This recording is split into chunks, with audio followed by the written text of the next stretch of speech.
For the past several decades, we have thought of the United States as the world's sole superpower. But one way you can tell if you're a superpower is by acting like a superpower. And I think it's fair to say, looking at the actions of the Biden administration around the world, that we are not doing that. We are acting in ridiculous ways around the world. We show very little broad-minded vision. We don't pursue our own national self-interest. We meddle where we shouldn't. We don't meddle where we should. And I want to contrast our behavior with the ruthless, relentless, single-minded pursuit of national interest which the Chinese are engaged in. In other words, the Chinese are acting far more like a superpower than we are. And of course, it's their intention to become not only a rival superpower, which they almost are, but the world's sole superpower, displacing us rather than joining us, you may say, at the front of the line. Now, how are the Chinese doing this? Well, let's just look at the area of mineral acquisition, which is to say the Chinese know that their economy has been growing very fast. They are, by the way, themselves the largest producers of mining, the largest miners in the world. The Chinese are. But they still don't have enough. And they don't have all the raw materials they need. And so they're like, let's have a plan to go get them.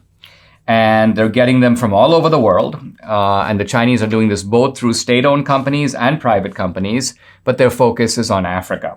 Why on Africa? Because Africa has a giant amount of natural resources. To give you a few examples, South Africa produces about a half of the world's chromium. It's the world leader in the production of manganese. It's also, by the way, a huge producer of gold. It's got a significant amount of diamonds. Some people think South Africa has the most diamonds, but that's not the case. Botswana is the world's leader in diamond production. But then the Democratic Republic of the Congo has about half of the world's cobalt and is also a huge producer of copper. Zimbabwe is a large producer of lithium. There's Guinea, there's Morocco, there's Mozambique, there's Rwanda, and the Chinese are in all these places. And what the Chinese do, and if you think back now 20 years, the Chinese had like 2 or 3 mineral projects in Africa. They were like just getting started. But now they've got over 100 massive projects going on. To give you an idea of the kind of projects they do, in 2012, the Chinese Nuclear Power Corporation acquired a huge nuclear plant in Namibia. And by nuclear plant, I mean this is mining of uranium that is used for nuclear purposes. And there's a construction of a giant uranium mine in Namibia. The Chinese have sort of acquired the rights to that uranium. It's going to be the 3rd largest uranium mine in the world. Here's another example. In the Democratic Republic of the Congo, the Chinese have a massive copper operation going.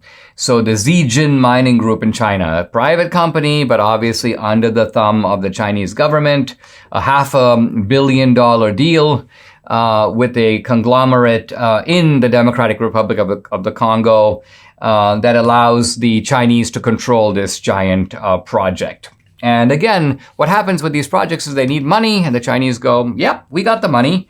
So what the Chinese are doing here is they've got kind of a variety of strategies that are being deployed. What they do, in some cases, they go, okay, we'll make the direct investment. We'll put all the money in. In some cases, they go, we will build the infrastructure.